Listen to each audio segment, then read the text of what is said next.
ఏకాదశి వ్రతం చాలా గంభీరమైన వ్రతం. అందుకే లోకంలో పెద్దలు ఏం చెప్తారంటే, స్వామి పుష్కరిణీ స్నానం, సద్గురోహపాద సేవనం, ఏకాదశి వ్రతం చాపి త్రయం అత్యంత దుర్లభం. ఈ మూడు చెయ్యలేరు అని చెప్తారు. ఎందుకు చెయ్యలేరు? స్వామి పుష్కరిణీ స్నానం, అక్కడికి వెడతాడు, ఆనందనిలయం చుట్టూ 100 మార్లు తిరుగుతాడు, కానీ పుష్కరిణిలో స్నానం చేద్దామన్న ఊహ వాడికి రానేరాదు. సద్గురోహ పాదసేవనం, సద్గురువు పాదములు పట్టుకునే అవకాశం ఇవ్వడు. ఎందుకు ఇవ్వడు? ఒక్కటే కారణం, నాకు అసలు కాళ్ళ నొప్పులే ఉండవంటాడు. ఆయన అసలు కాళ్ళు పట్టించుకోవడం ఆయన జన్మాంతరంలో ఆయన చేయడం. కాబట్టి అసలు గురువు గారి కాళ్ళు పట్టే అదృష్టం నీకు ఎప్పుడు వస్తుంది? నువ్వు ఆయన కాళ్ళు నెప్పెడితే కదా నువ్వు వెళ్ళి పట్టుకోవడానికి. కాబట్టి ఆయన కాళ్ళు పట్టుకునే అదృష్టం ఉండదు. సద్గురోహ పాదసేవనం. ఏకాదశి వ్రతం చాపి, ఏకాదశి వ్రతము చెయ్యలేడు. ఎందుకు చెయ్యలేడో తెలుసా అండి? మీరు అంగీకరించినా అంగీకరించకపోయినా శాస్త్రీయమైన, వేదప్రోక్తమైన, ఋషిప్రోక్తమైన ఒక పెద్ద రహస్యాన్ని మీకు ఇప్పుడు చెప్తా. ఏకాదశి వ్రతం ఎందుకు కష్టం? మీ అబ్బాయికి ఉద్యోగం వస్తుంది, సత్యనారాయణ వ్రతం చెయ్యి, చేస్తాడు. మీ అమ్మాయికి పెళ్ళి అవుతుంది, వ్రతం చెయ్యి, చేస్తారు. నువ్వు చచ్చిపోయేటప్పుడు ఈశ్వరుడు గుర్తొస్తాడు, చచ్చిపోయేటప్పుడు ఎలా ఉంటుందో అలా ఊహించుకుని వ్రతం చేయి అంటే, ఇప్పుడు వద్దులేండి తర్వాత చేస్తానంటే కదండి. ఏకాదశి వ్రతం నిజానికి అంతే. ఏకాదశి వ్రతం ఎందుకు చేయిస్తారో తెలుసా అండి? ఉపవాసం, అన్నం తినకూడదు. అన్నం తినకపోవడం కాదు, అన్నాన్ని పచనం చెయ్యడానికి కావలసిన సంభారములను స్పృశించి పచన ప్రయత్నమునందు నిమగ్నము కాకూడదు. అంటే ఏకాదశి నాడు ఉపవాసం ఉండి ద్వాదశి నాడు కాకరకాయ పులుసు పెట్టి వండుకుందామా, వేపుడు చేసుకుందామా అని ఆలోచించకూడదు. ద్వాదశి పాలన కోసం ఏకాదశి నాడు కాయగూరలు తరుక్కోకూడదు. ద్వాదశి నాటికి పనికొస్తుందని ఇవాళ పప్పు నానపోయకూడదు. అంటే అసలు మీ శరీరమును పోషించుకోవడానికి కావలసిన ఏ పనిని ఏకాదశి నాడు చేయకూడదు. మరి ఇంక ఏకాదశి నాడు ఏం చేయాలి? అసలు చాలా నిష్కర్షగా మాట్లాడితే నిర్జలోపవాసం, ముక్కోటి ఏకాదశి. నీటిని త్రాగకూడదు, ఉమ్ము మింగకూడదు. ఈ నిర్జలోపవాసం ఎందుకు చేయిస్తారో తెలుసా అండి? మనుష్యులలో 199 మంది తెలిసే వెళ్ళిపోతారు. అకస్మాత్తుగా అనాయాసంగా వెళ్ళడం మహాదృష్టవంతులకి తప్ప జరగదు. సాధారణంగా 199 మంది వెళ్ళే మార్గం ఏమిటంటే, రెండిటిని ఎండగట్టి పంపుతారు. ఒకటి నీరివ్వరు, 2 అన్నం పెట్టరు. ఎందుకని అంటారేమో, తీసుకెళ్ళి ఎక్కడ పడుకోబెడతారు ఇంటెన్సివ్ కేర్ యూనిట్లో. వాడి కర్మ అంతా ఎక్కడొస్తుందంటే ఇక్కడ ఒక గొట్టం పెడతారు, ఇందులోంచి ఏం పోయిరు, ఇందులోంచి ఎక్కిస్తారు. దీంతో ఏం తాకూడదండి అంటారు, దీంతో ఏమీ తినకూడదండి అంటారు. ఇందులోంచి వెళ్ళిందే ఆహారం, ఇందులోంచి వెళ్ళిందే పానీయం. ఫోన్లేండి, ఇప్పుడు మాకు వచ్చిన నష్టం ఏంటి, ఏదో ఒకటి ఎక్కుతోందిగా చచ్చిపోంగా అంటారేమో. ఓ 8 బెడ్స్ వేస్తారు అక్కడ. అకస్మాత్తుగా వీడికి పెటిడ్రిన్ ఇంజక్షన్ ఇచ్చి వీడు పడుకుని ఉంటే 11ంటికి గొళ్ళుమని ఏడుపు వినపడుతుంది. 3వ బెడ్ మీద వాడిని స్ట్రెచ్చర్ మీద బయటికి తీసుకెళ్ళిపోతుంటాడు. వీడికి గుండెలు గుబక్కుమంటాయి. 11 మంచాలు ఉండేవి, 3వ మంచం వాడు వెళ్ళిపోయాడు. వీడు 8వ మంచం వాడు అయితే పర్వాలేదు, వీడు 1, 2 అయ్యాడు అనుకోండి. వీడి కర్మే. నేను చూశానండి, నేను యథార్థంగా చూశాను ఒక హాస్పిటల్లో. నేను దీన్నేమి హాస్యంగా చెప్తున్నానని మీరు అనుకోకండి. 3 మంచాలలో మధ్య మంచం ఆయన వెళ్ళిపోయాడు. నేను చూస్తున్నా, ఎవరో కాదు మా బంధువే. ఏడుస్తుంటే డాక్టర్లు అన్నారు, అమ్మ ఇక్కడ ఏడవకూడదు, నిశ్శబ్దంగా తీసుకెళ్లి బయట ఏడవండి అన్నారు. ఎందుకంటే వాళ్ళు వెళ్ళిపోతారు, గట్టిగా ఏడిస్తే ఏడవకూడదు అన్నారు. నిజమే అది. వాళ్ళు అప్పటికే, నేను వెళ్ళిపోయిన వాడిని చూడటం లేదు, 1, 3 మంచాల వాళ్ళని చూస్తున్నాను. వాళ్ళు వీడు వెళ్ళిన మార్గం మూసుకుపోవుగాక అని వాళ్ళిద్దరు అలా చూస్తున్నారు. వీడు అదే వ్యాధితో జాయిన్ అయిన వాడికి ఎంత భయంగా ఉంటుందండి. గబాలను గోనుగుడలో బారేసి దగ్గర చేసి పట్టుకెళ్ళిపోతున్నారు బయటికి. పట్టుకెళ్ళిపోతుంటే ఆ బయటికి తీసుకెళ్ళిన తర్వాత ఇలా కిటికీలోంచి చూస్తే ఏం చేస్తున్నారో అన్నీ కనపడుతున్నాయి. కనపడుతుంటే వీడికి ఎలా ఉంటుంది, వీడి పరిస్థితి ఎలా ఉంటుంది? నాన్న రామకృష్ణ అనుకో ఇప్పుడు, అంటే నీ మొహం ఇట్లా ఎక్కడంటానంట. తినలేడు, తాగలేడు, బయటికి వెళ్ళలేడు. తింటే తప్ప తాగితే తప్ప నిద్ర పట్టడం అలవాటుగా చేసుకుని ఉన్నవాడు కడుపు నిండా తింటే కనుబడిపోతుంది. అందుకని రాత్రి అయ్యేటప్పటికీ బాగా తినేసి పడుకోవడం, నిద్రైపోవడం, మళ్ళీ లేవడం, మళ్ళీ తింటూ ఉండడం, ఇది అలవాటైపోయింది చాలా కాలంగా. ఇప్పుడు కాదు, కోట్ల జన్మలుగా జీవుడు అలవాటు చేసుకున్నాడు దీన్ని. ఇప్పుడు తినకుండా తాగకుండా ఈశ్వరుణ్ణి నామం కూడా చెప్పు, ఇంతకన్నా క్లేశం ఇంకోటి ఏముంటుందండి? తినద్దంటే క్లేశం, తాగద్దంటే క్లేశం. పోనీ తినద్దు తాగండవు, తాగద్దు తినండవు. తినద్దు తాగద్దని ఊరుకోడు భగవన్నామని చెప్పమంటాడు. తినద్దనేటప్పటికే ఏమవుతుందంటే ఏకాదశి నాడు ఉపవాసం చేయండి అన్నాను అనుకోండి, ఇంకో దోశ ఇవాళ తినేద్దామంటే రేపంతా ఉపవాసం అంటే. కాబట్టి తినద్దు అంటే భయం, తాగద్దు అంటే భయం. తినద్దు తాగద్దు అని ఊరుకోరు. భగవన్నామని చెప్పేటప్పుడు మనసును అలా ఈశ్వరుని యందు నిలబెట్టు అంటారు. ఇప్పుడు ఈ మూడు సాధించడం మీ పిల్లల కోసం కాదు, మీ భర్త కోసం కాదు, భార్య కోసం కాదు. ఎవరి కోసం? ఎవరికి వారి కోసం. ప్రతి పక్షంలోనూ ఒకసారి ఈ ఎక్సర్సైజ్ చేస్తే, ఈ వ్యాయామం చేస్తే, రిహార్సల్ అని ఒకటి ఉంటుంది. అంటే చూడండి, ఒక నృత్య ప్రదర్శన చేసేవాళ్ళు 10 మాటలు బయట వేసుకుంటారు. ఒకసారి ఇలా వేద్దాం ఇలా వేద్దాం, దాన్ని తీసుకొచ్చి చిట్ట చివర ఒకసారి రంగస్థలం మీద వేసేస్తారు. అలాగే ప్రతి పక్షంలోనూ ఒకసారి రిహార్సల్ వేస్తాడు, వెళ్ళిపోయేటటువంటి పద్ధతిని ఊహ చేస్తాడు. ఏమీ తినడం, ఏమీ తాగడం, ఈశ్వరుణ్ణే స్మరిస్తూ ఉంటాడు. ఇప్పుడు ఇది క్లేశపడిపోతూ ఉంటుంది, మనసుని మాత్రం ఈశ్వరుని ఎందే పెట్టుంచుతాడు. ఇది బాగా అలవాటైపోయింది. ఆ రోజు వచ్చేసింది, తినకూడదు తాగకూడదు, ఈశ్వరుడి మీద మనసు పెట్టాలి. అభ్యాసం కూసి విద్య కదూ, నిలబెట్టేస్తాడు. నిలబెట్టేస్తే ఏమయ్యాడు? ఆఖరి ఊపిరిలో కూడా ఆయన పేరు చెప్తూ వెళ్ళిపోతాడు. మరి డాక్టర్లు ఉన్నారు కదండి మీరు అనొచ్చు, 1,000,000 మంది వైద్యులు కూడి వచ్చినా కానీ మరణమయ్యేది వ్యాధి మాన్పలేరు. చచ్చిపోయే వాళ్ళందరూ డాక్టర్లు లేక చచ్చిపోయారు అనుకోకండి. ఈశ్వరుడు ఆయుర్దాన్ని ఇవ్వాలనుకుంటే డాక్టర్ రూపంలో అనుగ్రహించగలడు అంతే, ఈశ్వరుడు ఇచ్చినవాడు. కాబట్టి ఏకాదశి వ్రతానికి ఉన్న ప్రధాన ప్రయోజనమేమి? అది మృత్యువుని వచ్చినప్పుడు ఎలా ఉంటుందో తత్సంబంధమైనటువంటి తర్ఫీదు మనసుకు ఇచ్చుట. అందుకే ఏ వ్రతానికి చెప్పండి ఏకాదశి వ్రతం చాపి త్రయం అత్యంత దుర్లభం అని ఎందుకంటారో తెలుసా అండి? అసలు నువ్వు అలా ఊహ చేస్తూ కూర్చుని సిద్ధంగా ఉండడం 1/2 గంట చెయ్యలేవు. ఓ వారం ఓ పక్షంలో చేసే అయ్యి బాబోయ్ అలా మళ్ళీ ఏకాదశి వచ్చేస్తే మళ్ళీ అలా ఊహిస్తూ అలా ఉండాలంటే భయంగా ఉందండి, ముక్కోటి ఏకాదశి చేసేస్తానండి అంటే. కాబట్టి ఈశ్వరుడు అంటాడు, పోన్లే ఏడాదంతా చేయలేవా, బెంగెట్టుకోకు, ఏడాదంతటికి బదులుగా ముక్కోటి ఏకాదశి చేస్తావా, అప్పుడు నేను ఎన్ని ఫలితాలు ఇవ్వాలి నీకు? 23 ఏకాదశుల ఫలితం ఇవ్వాలి, అథవా ఈ ఏకాదశితో కలిపి 24 ఏకాదశుల ఫలితం ఇవ్వాలి. కానీ నేను ఒకటి ఎక్కువ అడుగుతాను, దానికి తగినంత నీకు ఇస్తాను. నేను అడిగిన ఎక్కువ చెయ్యాలి, నువ్వు అడిగిన దానికన్నా కొన్ని కోటి రెట్లు ఇస్తా, 3 కోట్ల ఏకాదశుల ఫలితం ఇస్తా. కానీ మామూలు ఏకాదశుల కన్నా విరుద్ధంగా నువ్వు దీన్ని చెయ్యి.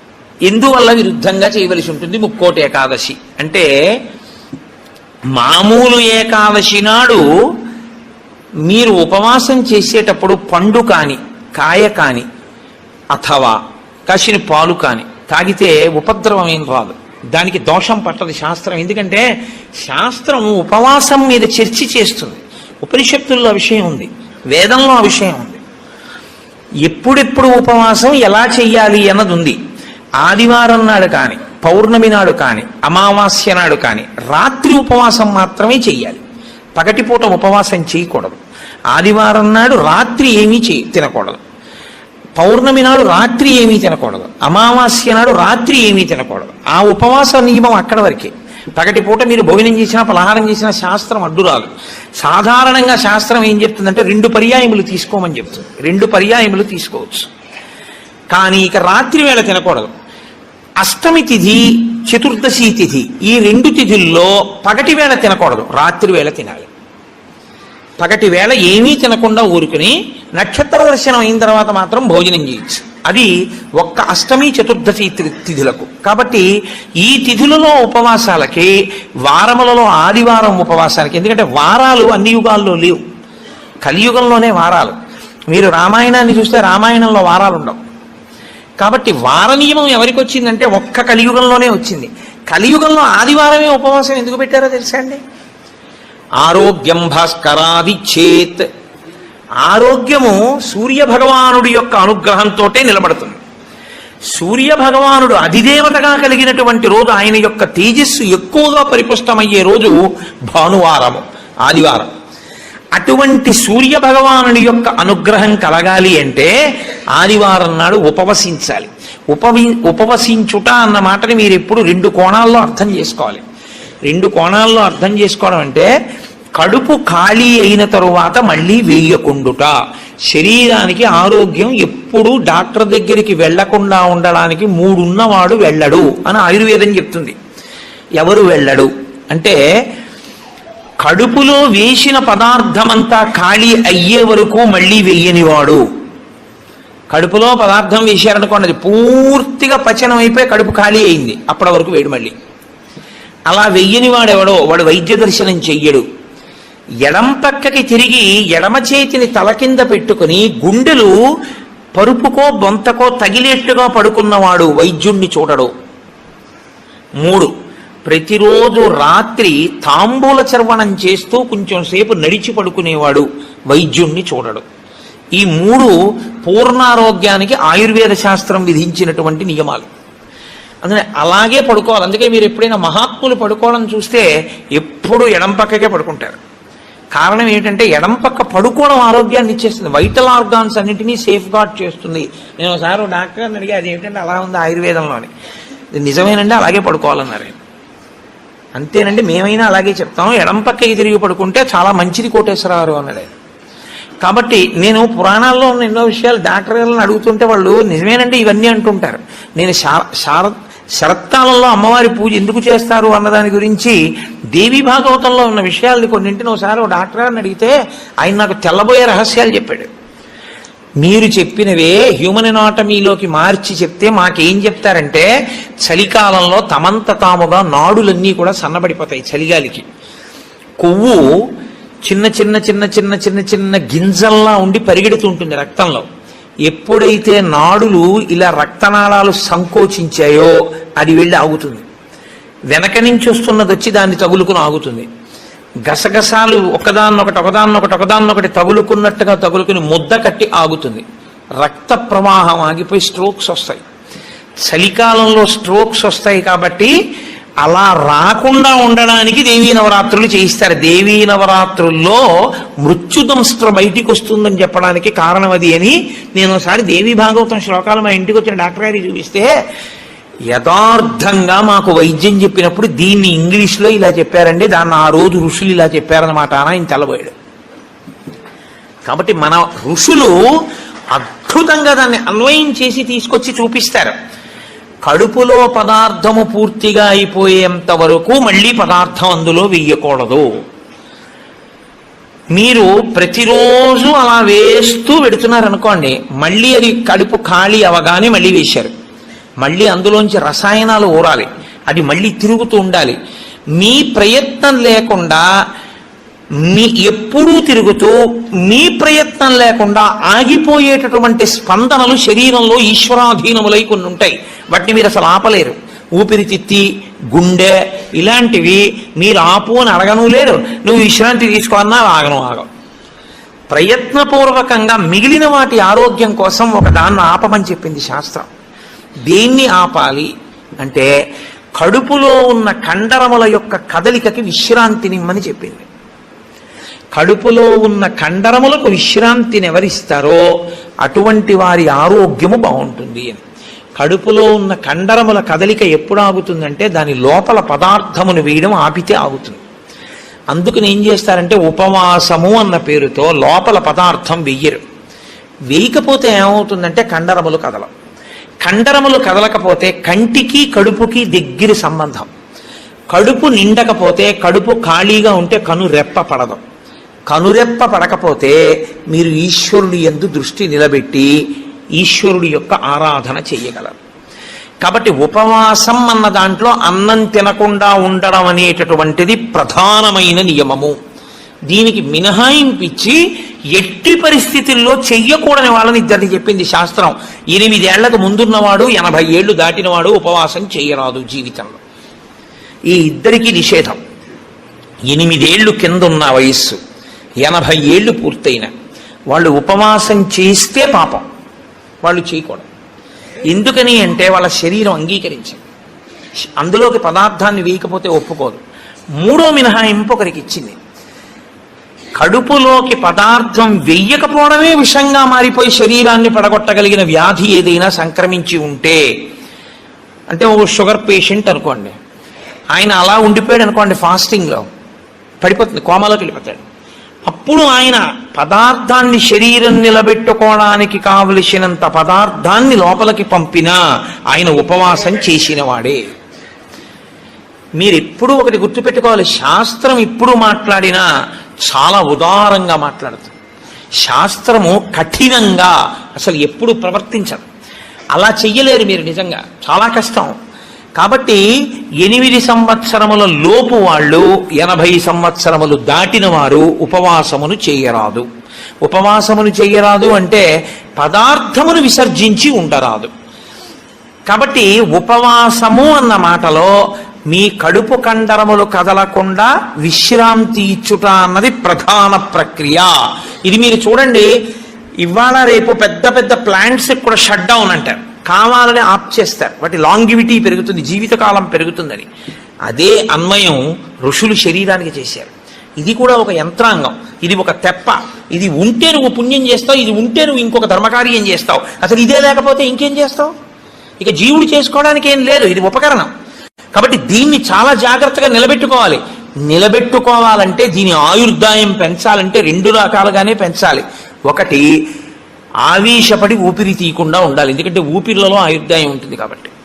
2, అదే పనిగా దొరికింది కదా అని తింటూ ఉండకూడదు, కాబట్టి ఉపవాసం చేయాలి. ఈ 2 ఎవడు చేస్తాడో వాడు దీర్ఘాయుష్మంతుడు అవుతాడు. ఎవడు దీర్ఘాయుష్మంతుడు అవుతాడో వాడు పాపం చేయడానికి దీర్ఘాయుష్మంతుడు కాకూడదు. దేనికి దీర్ఘాయుష్మంతుడు కావాలి అంటే తన జీవుణ్ణి చక్కబెట్టుకోవడానికి దీర్ఘాయుష్మంతుడు కావాలి. అలా చేసేటటువంటి ప్రక్రియలో వచ్చిన అద్భుతమైనటువంటి తిథి ముక్కోటి ఏకాదశి. ఈ ముక్కోటి ఏకాదశి నాడు సర్వేషాం భోజనద్వయం అన్నారు. అది చాలా విచిత్రమైనటువంటి మాట. అసలు ముక్కోటి ఏకాదశి నాడు నువ్వు చెయ్యవలసినది ఏదో తెలుసా? సర్వేషాం భోజనద్వయం. ఈ శ్లోకం చాలా చమత్కారమైనటువంటి శ్లోకము. అందరూ కూడా భోజనద్వయం, 2 మాటలు భోజనం చేయండి. అదేమిటండి, సర్వేషాం భోజనద్వయం అయితే ఉపవాసం ఎక్కడుంది అందులో? మరి ఇప్పటిదాకా మమ్మల్ని పట్టుకు పీకు తినేశావు, శరీరం చెరుక్కర్రన్నావు, దీన్ని నలిపేయాలన్నావు, దీన్ని క్లేశ పెట్టాలన్నావు, ఏకాదశి నాడు పెట్టకండి అన్నావు, ఉపవాసం చెయ్యండి అన్నావు, అలా 23 చేయకపోతే ముక్కోటి ఏకాదశి అయినా చెయ్యన్నావు. ఇన్ని చెప్పిన వాడివి మళ్ళీ ఇప్పుడేమంటున్నావు? ఏకాదశ్యాంతు కర్తవ్యం సర్వేషాం భోజనద్వయం. కర్తవ్యం, తప్పకుండా చెయ్యవలసిన పని. ఏకాదశ్యాంతో, ఏకాదశి నాడు ఏమి? సర్వేషాం, అందరికీ. భోజనద్వయం, 2 మాటలు భోజనం చేయండి. మరి అదేమిటి ఇప్పటిదాకా నేను చెప్పిన ఉపన్యాసం అంతా పోలా ఈ శ్లోకంలో? అది ఎందుకు శ్లోకాన్ని అలా చేస్తారో తెలుసా అండి? పెద్దలు, ఋషులు, మహాత్ములు చాలా అద్భుతమైన ప్రక్రియ చూపిస్తారు. నీకు ఆ అనుమానం బాగా రావాలనే శ్లోకాల రచన చేస్తారు. అప్పుడు నువ్వు సంతోషం ఏంటంటే నీకు కష్టపడకుండా నీకు కన్సెషన్ ఇచ్చేసినట్లు కనపడితే దాన్ని కన్ఫర్మ్ చేసేసుకోవడానికి తాపత్రయపడిపోతుంది. సుఖపెట్టడానికి ఏదైనా ఛాన్స్ ఇచ్చామనుకోండి, అబ్బా ప్రతి ఏకాదశి నేను 8 ఏళ్లలోపు 80 ఏళ్ళు పైకి ప్రతి ఏకాదశి నాడు నువ్వు షుగర్ వ్యాధిగ్రస్తుడిని అయితే ఎంత బాగుండో అనిపిస్తుంది. ఎందుకంటే ఉపవాసం అక్కర్లేదు, ఏదో పడేయచ్చు లోపల. కానీ ఆ శ్లోకానికి అర్థం ఏంటంటే భోజన అంటే ఓ జనులారా, మీ అందరికీ కూడా భోజనద్వయం అంటే భోజనం 2 మాటలు చేయండి అని కాదు. భో అంటే ఓ జనులారా, ద్వయం 2, ఏకాదశ్యాంతు కర్తవ్యం సర్వేషాం. అందరికీ ఏకాదశి నాడు 2 నియమములు పాటించవలసినదే. ఏమిటో తెలుసా 2 నియమాలు? శుద్ధోపవాస ప్రథమ. శుద్ధోపవాసం, ముక్కోటి ఏకాదశి నాడు ప్రత్యేకించి శుద్ధోపవాసం. ద్వైతులు నిర్జలోపవాసం చేస్తారు. అసలు వాళ్ళు ఏకాదశి నాడు ద్వైత సంప్రదాయంలో ఉన్న వాళ్ళు వాళ్ళ ఇంటికి మీరు వెళ్ళినా నీళ్ళు ఇవ్వరు. వాళ్ళు ఏకాదశి నాడు సత్యనారాయణ వ్రతం చేసుకోండి అంటే వాడు చేయరు. ఎందుకో తెలుసా అండి? ఈశ్వరుడికి నైవేద్యం పెట్టవలసి వస్తుంది. ఈశ్వరుడికి నైవేద్యం పెట్టద్దు వ్రతం చేస్తే, ఆయనకు కూడా పెట్టరు. ఆయనకి పెట్టడం కాదు, మీరు వాళ్ళ ఇంటికి వెడితే మీకు పండో కాయ కూడా చేతిలో పెట్టరు. ఏమనుకోకండి, మీరు ఏకాదశి నాడు వచ్చారు మేము ఇవ్వలేమంటారు. వాళ్ళు ఉమ్ము కూడా గుటక వెయ్యరు, మంచినీళ్లు కూడా తాగరు. మరి అలా రోహిణీ కార్తెలోనూ అప్పుడు ఎలా ఉంటారండి అని మనకు అనుమానం వస్తుంది. అలాగే ఉంటారు. ఇక్కడ కాదు, రాజస్థాన్ ఎడారిలో ఉంటారు. తెలుసా అండి? వాళ్ళకి ఈశ్వరుడి మీద ఉన్న నమ్మకం అటువంటిది. ఏకాదశి వ్రతం వాళ్ళకంత గట్టిది. ఒకసారి ద్వైత సంప్రదాయంలో చాలా సమున్నతమైన స్థితిని పొందినటువంటి వారు, చాలా లబ్ధ ప్రతిష్ఠులు, నేను పేరు ఎందుకు వాడాలి బాగుండదు, వారి ఇంటికి వెళ్ళాను నేను, మా గోపాలకృష్ణ గారు, మేము వెడితే ఆయన ఏకాదశి నాడు మేము వెళ్ళాం. వెడితే ఆయన అన్నారు, మీరు ఏమనుకోకండి, నేను మంచినీళ్ళు కూడా ఇవ్వను, ఎదురుగుండా మామిడి చెట్ల కాయలు ఉన్నాయి కానీ నేను ఇవ్వనని ఆ ఇంట్లో ఉన్న నౌకర్ని పిలిచి నేను చూడకుండా 4 కాయలు కోసి వాళ్ళకి అన్నారు. తప్ప ఆయన కోసి ఆయన చేత్తో ఇవ్వాల. ఆయన పెట్టలేనివాడు కాడు, పెట్టుకోనివాడు కాడు, మహాత్ముడు, చాలా గొప్పవాడు, చాలా పెద్ద పదవి చేశాడు ఆయన. ఇప్పటికీ ఆంధ్రదేశంలో స్మరింపబడుతుంటాడు. ఎందుకో తెలుసా అండి? ఆ సంప్రదాయం అటువంటిది. వాళ్ళు ఏకాదశి నాడు శుద్ధోపవాసం, వాళ్ళు నిర్జలోపవాసం, నీటి గుటక కూడా వాళ్ళు వేయరు. కాబట్టి ముక్కోటి ఏకాదశి నాడు నువ్వు అలా చేస్తావా? 23 ఏకాదశులు మినహాయింపిస్తాను. శుద్ధోపవాస ప్రథమ అది చేసేస్తే అయితే ఏదో అలా మొత్తానికి నేను నానా కష్టాలు పడి ఏదో అశుద్ధోపవాసం చేసేస్తానండి, 3 కోట్ల ఏకాదశుల ఫలితం వచ్చేస్తుంది కదా అంటారేమో. సత్కథా శ్రవణం తథాహ, కేవలం తినకుండా కూర్చుంటే ఫలితం ఇవ్వరు. సత్కథా శ్రవణం, మీరు ఏదో భగవత్ సంబంధమైన విషయాన్ని వింటూ ఉండాలి 12 ఘడియలు వచ్చేవరకు. ఏకాదశి తిథి పరివ్యాప్తమై ఉన్నంతసేపు తినకుండా ఉండడం ఎంత ప్రధానమో 12 ఘడియలు రాగానే తినేయడం అంత ప్రధానం. ధర్మం మారిపోతుంది అంతే. అందుకే అన్ని రోజుల కన్నా చాలా తొందరగా చద్దన్నం వండుకున్నట్టుగా తెల్లవారుజామున లేచి వంట చేసుకుని తినేసేది ఎప్పుడో తెలుసా అండి? 12 తినాడు తింటారు. 12 పారణ మధ్యాహ్నం చేయకూడదు, 12 తిథి ప్రవేశించగానే చెయ్యాలి. అందుకే ఏకాదశి వ్రతం చేసిన వాడికి శ్రీ మహావిష్ణువే అందేశారు. అంబరీషుడికి దొరకలా? అంబరీషోపాఖ్యానం ఏకాదశి వ్రతం కాదు. 12 ఘడియలు రాగానే నేను పారణ చెయ్యాలంటే కదా, దుర్వాస మహర్షి రాకపోతే నీళ్లు పుచ్చేసుకో, ఫోన్లేవయా మధ్యాహ్నం ఉండదా, 12 సాయంకాలం ఉండదా, ఎప్పుడొస్తే అప్పుడే తింటానని కూర్చున్నాడా? 12 ఘడియలు వచ్చేస్తున్నాయి, మరి ఏం చేయను? పోనీ భోజనం చేయకపోతే నీళ్లు తాగే అన్నారు. నీళ్లు తాగేస్తే కదా ఆయనకు పాపం వచ్చింది. కాబట్టి ఏకాదశి వ్రతం నాడు ఉపవాసం ఎంత ముఖ్యమో 12 తిథి ప్రవేశించగానే 12 ఘడియ తగలగానే అన్నం తినేయడం అంత ముఖ్యం. అన్నం తినేయడం అంత ముఖ్యం అంటే చొక్కా వేసుకుని డైనింగ్ టేబుల్ మీద తినేస్తే ఏకాదశి వ్రతాన్ని కొక్కెత్తుకుపోతుంది. అన్నం ఎలా తినాలో అలాగే తినాలి. పైన చొక్కా బనీను లేకుండా శ్రద్ధాళువు అయి తినాలి. నువ్వు ఏకాదశి ఉపవాసం చేసి 12 నాడు ఇంకోళ్ళ ఇంట్లో హస్తోదకం పుచ్చుకున్నావు అనుకో, నీ ఏకాదశి వ్రతం పనికిరాదు. అది ఏ నిత్యము చరించేటటువంటి వారు అటువంటి వారికి పనికొస్తుంది. లేదా ఏదో మహత్తరమైన ప్రయోజనం కోసం తప్పక బయట ఉండవలసి వస్తే వేరు. తప్ప అసలు ఉపవాసం చేసిన వాడు తనింట తాను తినాలి. ఎందుకో తెలుసా అండి? మరి మీ ఇంట్లో ఈశ్వరుడికి తులసిదళం వేశావా? మీ ఇంట్లో ఈశ్వరుడికి మహానైవేద్యం పెట్టావా? ఆయన ఉపవాసం లేదక్కడ. ఆయనకి ఏది నైవేద్యం ఏది? నేను మా ఇంటికి తాళం వేసేసి ఇక్కడికి వచ్చి నేను ఇక్కడ ఉపవాసం ఏమిటి? నేను ఇక్కడ ఉపవాసం చేశాను, బాగుంది, 12 నాడు మహానైవేద్యం ఎవరికి పెట్టను? నా సింహాసనంలో స్వామి ఉన్నారా? నా సింహాసనంలో స్వామికి అర్చన ఉండాలా? ఆయనకి నేను హస్తయోహ అర్ఘ్యం సమర్పయామి, పాదయోహ పాద్యం సమర్పయామి అని మహానైవేద్యం పెట్టానని నేను తినాలి. నేను ఎవరికి పెట్టను? నా భార్య ఏం పచనం చేసింది? ఎక్కడ వండింది? అందుకే పెద్ద పెద్ద నైమిత్తిక తిథులలో అసలు ఇల్లు విడిచిపెట్టి వెళ్ళకూడదు. వెడితే ఏమవుతుందంటే అసలు తను చేయడానికి అవకాశాన్ని కోల్పోతాడు. మరి నువ్వెందుకు వచ్చావు గుంటూరు అనొచ్చు. ఇంతకన్నా గొప్ప విషయం ఏదో చెయ్యవలసిన అవసరం ఒకటి ఉంది. ఈ సంవత్సరం నేను వదిలిపెట్టినా నేను అలా వెళ్ళడం వల్ల ఒక పెద్ద ప్రయోజనం ఒకటి జరగాలి అని నేను అనుకున్నప్పుడు నేను స్వామికి నమస్కారం చేసి బయలుదేరిపోతానంతే. అప్పుడు అదొక త్యాగం. నేను దాన్ని విడిచిపెట్టేసుకోవడమే త్యాగం అంతే. అందుకే ఏకాదశి వ్రతం అంటే, ఏకాదశి వస్తోంది కదండి నేను బయటికి ఎలా వస్తానని అడగాలి నువ్వు. అంతేగాని ఏకాదశి వస్తుంటే నువ్వు బయటికి వెళ్ళిపోతే వ్రతం ఎలా చేస్తావు? కాబట్టి గుంటూరు వచ్చి ఉపవాసం చేయొచ్చా? చేయకూడదు. కాకినాడలో ఉండి ఉపవాసం చేయాలి. కాబట్టి ముక్కోటి ఏకాదశి చెయ్యడం అంటే శుద్ధోపవాస ప్రథమ నిర్జలోపవాసమే. అంతకన్నా మరి నేను మినహాయింపులు ఇచ్చి చెప్పడం నా వల్ల కాదు. కానీ శాస్త్రం ఒక్కరి విషయంలో మినహాయింపించింది. శరీర కష్టం చేసుకుని బ్రతికే వాణ్ణి మాత్రం ఉపవాసం చెయ్యమని నిర్బంధించవద్దు. వాడు పడిపోతాడు స్పృహ తప్పి, నీళ్లు తాగకపోతే. కానీ అవకాశం ఉన్న వాళ్ళు మాత్రం తప్పకుండా చెయ్యవలసినదే, అంతకన్నా మార్గము లేదు. కాబట్టి శుద్ధోపవాస ప్రథమ నిర్జలోపవాసమే చెయ్యాలి యథార్థమునకు. మంచినీటి చుక్క కూడా ఇక ఏకాదశి తిథి నాడు పుచ్చుకోకూడదు. ద్వాదశి వచ్చింది ఇక నువ్వు ఉపవాసం ఉండకూడదు. ద్వాదశి తిథి యందు ఉండగా, తిథి యందు పరివ్యాప్తమై ఉండగా నువ్వు ఉపవసించి ఉండకూడదు. మళ్ళీ వ్యతిరేక ఫలితం వస్తుంది. ద్వాదశి తిథి ప్రవేశించేసింది ఇక నువ్వు పాలన చేసేయాలంతే. ఎలా పాలన చెయ్యాలో తెలుసా అండి? ద్వాదశి తిథి ప్రవేశించేటప్పటికి నువ్వు పరిశేచనం చేసేయాలంతే. ద్వాదశి ఉదయం 6:30కు వచ్చింది అనుకోండి, మీరు 6:30 లోపల మీ భార్య గారు మీరు సంధ్యావందనం అనుష్ఠానం పూర్తి చేసే లోపల ఆవిడ మహానైవేద్యం సిద్ధం చేసి తీసుకొచ్చి ఇచ్చేయాలి. మీరు నైవేద్యం పెట్టేసి ఆ రోజు 6:30కి భోజనం చేసేయాలి. నాకు సహించదండి అనకూడదు, చేసేయడమే. ఏకాదశి వ్రతమునందు ద్వాదశి కలిసిపోయి ఉంటుంది.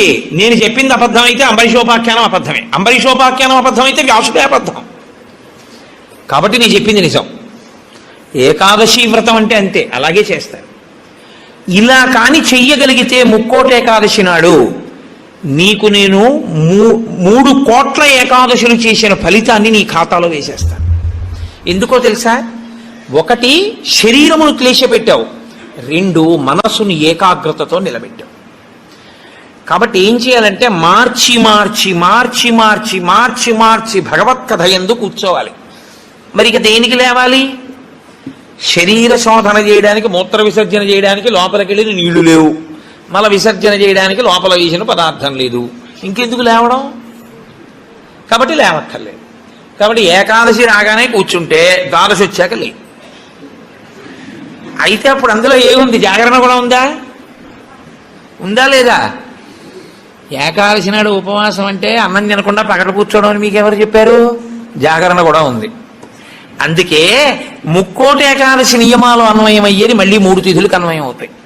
1 మహాశివరాత్రి, 2 గోకులాష్టమి, 3 శ్రీరామనవమి. ముక్కోటి ఏకాదశి నాడు ఏ నియమాలు పాటిస్తారో అవే నియమాలు ఆ 3 తిథుల్లో పాటించాలి. ఈ 3 తిథులలో కూడా మీరు రాత్రి నిద్రపోకూడదు, పగలు ఏమీ తినకూడదు. అందుకే చూడండి, మహాశివరాత్రి నాడు నేను పరిచయం చేయడానికి మీకు ఆ తిథి బాగుంటుంది. మహాశివరాత్రి అంటే జాగరణతో కూడిన ఉపవాసమే. అందుకని నిద్రపోయి ఉపవాసం చేసేస్తానంటే అప్పుడు ముందు రోజు ఏ ఇంజక్షనో చేయించేసి పడుకోవచ్చు. 12 గంటల తర్వాత తెలివి వచ్చే ఇంజక్షన్ ఒకటి. అలా కుదరదు. మీరు నిద్ర కూడా విసర్జించాలి. ఎందుకో తెలుసా అండి? నిద్ర విసర్జించడంలో చాలా పెద్ద క్లేశం ఉంటుంది. 1 తినలేదు, 2 తాగలేదు. ఒక స్థితికి వచ్చేటప్పటికీ నిస్త్రాణ కొంచెం వస్తుంది. వచ్చి ఫోన్లే అలా పడుకుంటే బాగుండు, కాస్త ఉత్తరీయం వేసుకుని అనిపిస్తుంది. అలా పడుకోకూడదు. అందులో దీక్షితుడు అందుకే ఎప్పుడు పడితే అప్పుడు, ఎక్కడ పడితే అక్కడ నిద్రపోకూడదు. అలాగా మీరు పగలు రాత్రి కూడా ఏకాదశి తిథి ఉన్నంతసేపు, అంటే ఏకాదశి ఎప్పుడు మొదలైందో అప్పుడు ఒక రాత్రి కూడా పరివ్యాప్తం అవుతుంది. ఆ రాత్రి ఆ పగలు మీరు జాగరణ యందు ఉపవాసమునందు ఉండాలి. అంటే మారుస్తూ ఉండాలి. ఒకటే చేస్తున్నారు అనుకోండి, మనసు ఏమవుతుందంటే దాన్ని విడిచిపెట్టి ఇంకో చోటుకి వెడుతుంది. అందుకే ఏకాదశి చేసేటప్పుడు ఏం చేస్తారంటే సంఘంగా చేస్తారు. సాధారణంగా ఏకాదశి తిథిని ఒక్కడే చేయడం కొంచెం కష్టం. ఒక సంఘంగా అనుకుని ఏం చేస్తారంటే, ఏదో ఏకాదశి ప్రవేశించేటప్పటికి సంధ్యావందనం చేసుకుని ఇంట్లో కులదేవతార్చన చేసుకుని అందరూ కలిసి దేవాలయానికి చేరుకుంటారు. అందరూ కలిసి ఈశ్వరునికి సత్యనారాయణ వ్రతం చేస్తారు. అందరూ కలిసి విష్ణు సహస్రనామ స్తోత్ర పారాయణం చేస్తారు, అందరూ కలిసి త్యాగరాజస్వామి సంగీత విభావరి వింటారు, అందరూ కలిసి భజన చేస్తారు, అందరూ ఎవరో లేచి నాట్యం చేస్తారు, మిగిలిన వాళ్ళు చూస్తుంటారు, మారుస్తారు, మార్చి మార్చి మార్చి మార్చి భగవత్ శబ్దమునందే లీనమైపోతారు. ఏది చేస్తున్నా ఈశ్వర నామం పడుతూ ఉంటుంది. ద్వాదశి నాడు అన్నం తింటుంటే ఏది విన్నా గోవింద గోవింద అని అవే వినపడుతుంటాయి. ఇంకా ఏదో వెంకటాచలంలో 10 రోజులు ఉండి వచ్చిన వాడికి ఎక్కడ చూసినా గోవింద అని వినపడినట్టు ఇంకా అస్తమానం గోవింద అని వినపడుతుంటుంది. అంతగా నువ్వు ముక్కోటి ఏకాదశిని చెయ్యగలిగితే, అలా చేసినప్పుడు నీకు 3 కోట్ల ఏకాదశుల ఫలితాన్ని నీ ఖాతాలో వేస్తాను. నాకు ఇప్పుడు చెప్పండి, నిజంగా ముక్కోటి ఏకాదశి చేసేవాళ్ళు ఎంతమంది? ఎవరికి వెయ్యాలా ఫలితం? 24 ఏకాదశుల్లో ఒక్క ఏకాదశి అలా చేయగలవా అంటే దాని అర్థం ఏమిటో తెలుసా అండి? ఒక ఏకాదశి నిజంగా అలా చెయ్యాలని మీరు అనుకుంటే కనీసం ఇంకో ఏకాదశి మీరు అలా రిహార్సల్ వేయాలి. మీరు ఇంకో ఏకాదశికి రిహార్సల్ వేస్తే అది వస్తోంది ఇబ్బంది, కాబట్టి ఆ రోజుని ఇది రాకుండా చూసుకుందామని మీరు జాగ్రత్త పడతారు. ఓ పని చేస్తున్నారనుకోండి, ముందే ఇలా చేస్తే బాగుంటుంది, ఇలా చేస్తే బాగుంటుందని ప్రణాళిక రచిస్తారే, ప్రణాళిక రచనకు పక్కన ఇంకొక ఏకాదశి జరగాలి. అందుకే ముక్కోటి ఏకాదశి ఒక ఏకాదశి ఎవడు చేయడు, పక్కన ఇంకో ఏకాదశి చేసేస్తాడు. ఏదో ఏకాదశి చేశారనుకోండి, ఓహో ఏకాదశి చేస్తే ఇదిగో ఇలా ఇలా ఇబ్బందులు ఉంటాయి. నేను మీకు ఒక ఉదాహరణ చెప్తాను. ఏకాదశి రేపు వ్రతం చేద్దాం అనుకుని ముందు రోజు మీరు పుల్లని పదార్థాలు, తీయటి పదార్థాలు బాగా తినేశారనుకోండి, మీరు ఇంక దాహాన్ని ఆపలేరు. దాహము తనంత తాను పొటమరించకుండా ఉండాలి అంటే మీరు శారీరకమైన ఆంతరమైన జాగ్రత్తలు కొన్ని తీసుకోవాలి. ఒకటి, వేడిగా ఉన్న చోటుకి వెళ్ళి మీరు కూర్చోకూడదు, శరీరం పడిపోతుంది, డిహైడ్రేట్ అయిపోదు. కాబట్టి అందుకే పరమేశ్వరుడు కూడా అనుకూలమైనటువంటి కాలంలో ఇచ్చాడు, పుష్యమాసంలో ఇచ్చాడు. నీటిని శరీరం ఎక్కువ డిమాండ్ చేయదు ఈ టైంలో. ఇది ఆయన పట్టుకెళ్ళి రోహిణీ కార్తీలో పెట్టాడు అనుకోండి, అసలు ఉండడు ఆవిడ చేసేవాడు కదండి. అందుకని పట్టుకొచ్చి హేమంత ఋతువులో పెట్టాడు, తనంత తాను పైనుంచి చల్లగా ఉంటుంది. కాబట్టి ఏకాదశి చెయ్యడం అంటే దాని అర్థం ఏమిటో తెలుసా అండి? దానికి 3 రోజులు ముందు నుంచి మీరు పదార్థముల మీద అదుపులోకి వచ్చేయాలి. ఇక ఒక్కసారి అది తింటే మళ్ళీ ప్రయత్నపూర్వకంగా మీరు మంచినీళ్లు తాగాలనుకుంటే తప్ప దాహం వేయకుండా శరీరం నిలబడగలిగినటువంటి రీతిలో ఆహారం ఏది ఉంటుందో అటువంటి ఆహారాన్ని ఎంచి అంత సాత్విక ఆహారంతో నిలబెట్టాలి. ముందు నిలబెడితే ముక్కోటి ఏకాదశి నాడు నీళ్ళు అడగకుండా ఉంటుంది, శక్తి లోపల నిలబడుతుంది. అంతకు ముందు కొన్ని రోజుల పాటు మీలోని శక్తిని క్షయం చేసేయకుండా మీరు ఉండాలి, మీ తేజోక్షయం చేయకూడదు. అంతకన్నా ఇంకో మాట నేను చెప్పను. అలా మీరు నిలబడగలిగితే ముక్కోటి ఏకాదశికి మీరు సిద్ధపడగలుగుతారు. అకస్మాత్తుగా ముక్కోటి ఏకాదశి ఓటీ చేసేస్తానంటే కుదరదు. కాబట్టి అసలు ముక్కోటి ఏకాదశి అన్నదాని యందు ఎంత సత్యమైన వాక్కులున్నాయో, శరీరమును క్లేశ పెట్టడం అనేటటువంటిది శాస్త్రమునందు ప్రతి 11 రోజుల్లో ఒక రోజు తప్పదు. ఏకాదశి అంటే ఆ 11 ఈశ్వరుని యందు నిలబడాలి. 5 జ్ఞానేంద్రియాలు, 5 కర్మేంద్రియాలు, మనస్సు 11 నిలబెట్టాలి. దానికి ఉపవాసం చెయ్యాలి. అథవా ముక్కోటి ఏకాదశి నాడు చెయ్యగలిగినటువంటి ఈ పరిస్థితులన్నింటినీ మీరు సమన్వయం చేసుకున్నా, శరీరాన్ని నిలబెట్టినా, మీ మనసుని తీసుకెళ్లి ఈశ్వరుడి దగ్గర పెట్టడం మాత్రం అంత తేలికైన విషయం కాదు. కాబట్టి నేను మిమ్మల్ని అందరినీ నిరుత్సాహపరుస్తున్నాను అని మీరు అనుకోవద్దు. మీరు ఎప్పుడూ ఒక్క విషయం గుర్తుపెట్టుకోండి, మీరు ఏం చేశారు అన్నదాన్ని బట్టి 100% సిలబస్ బట్టి మార్కులు ఈశ్వరుడు వేయడు. మీ ప్రయత్నాన్ని చూసి హర్షించి వేసేస్తాడు ఆయన. అసలు మీరు సంకల్పం ఒకటి చేశారనుకోండి, వచ్చే సంవత్సరం ముక్కోటి ఏకాదశి మనం ఎలా చేసుకుందాం అని ఓ 10 మంది పెద్దలు కూర్చుని వచ్చే ఏడాది మన దేవాలయంలో ముక్కోటి ఏకాదశి చేద్దాం, వచ్చే ఏడాది ముక్కోటి ఏకాదశి చేయడానికి నిజంగా అలా శరీరంలో పదార్థం వెయ్యకపోయినా నిలబడగలిగిన శరీరాలు ఇన్నున్నాయి. ఇందులో ఎంతమంది ఆ దారుఢ్యం ఉన్నవాళ్ళు ఉన్నారు? వాళ్ళని సప్తమి తిథి నుంచే మనం ఎలా సిద్ధం చేద్దాం. వాళ్ళని సిద్ధం చేసి ముక్కోటి ఏకాదశి నాడు ఎంతసేపు ఉండగలిగితే అంతసేపు ఉంటాడు. ఇక తప్పలేదు, 4 నీళ్లు గుటకలు వేయవలసి ఉంటుంది. నన్ను నమ్మండి, మీ ఉపవాసం పాడవాలి. అది పుచ్చుకోకపోతే ఇక శరీరం పడిపోతుంది. ఇప్పుడు ధర్మం ఏమైపోతుందో తెలుసా అండి? ఆమరణ నిరాహార దీక్ష శాస్త్రమునందు అత్యంత మహాపాపము. మీ శరీరం పడిపోయే వరకు మీరు ఏమీ తినను ఏమీ తాగదు అని భీష్మిస్తే ఆ వ్రతఫలం ఇవ్వరు, పిశాచత్వం ఇస్తారు. అన్నం తినకుండా నీళ్లు పుచ్చుకోకుండా ఎవడైనా శరీరాన్ని పడగొడితే వాడి జీవుణ్ణి పిశాచంలోకి ప్రవేశపెడతారు. అందుకని ఇప్పుడు మీ ప్రయత్నం మీరు చేశారు, ఇక శరీరం పడిపోతుంది, తప్పదు నీళ్లు పుచ్చుకోవాలి. ఇప్పుడు మీరు ఎంత నీరు తాగితే శరీరం నిలబడుతుందో అన్ని నీళ్లు తాగారు, అది ఉపవాసంలో అంతర్భాగం అయిపోతుంది.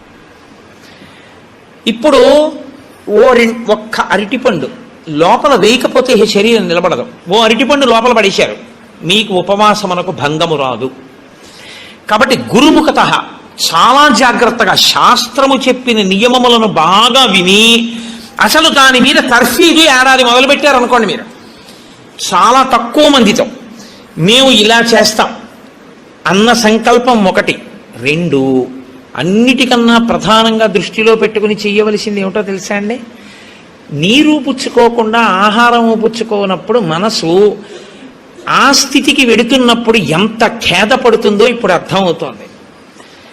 ఇప్పుడు మనసు నిలబెట్టడం అనేది ఎంత కష్టమో తర్ఫీదు చేస్తానంటూ నిలబెడుతున్నాడు అనుకోండి, వాడు ఆఖరికి ఈశ్వరుని ఎందుకు కలిసిపోతాడు. ఆ ఒక్క ప్రయత్నంతో వాడికి మనసు లొంగిపోతుంది. అంతే, లొంగిపోయి ఈశ్వరనామమును ఎంత ఖేదంలోనైనా చెప్పడం వాడికి అలవాటు అవుతుంది.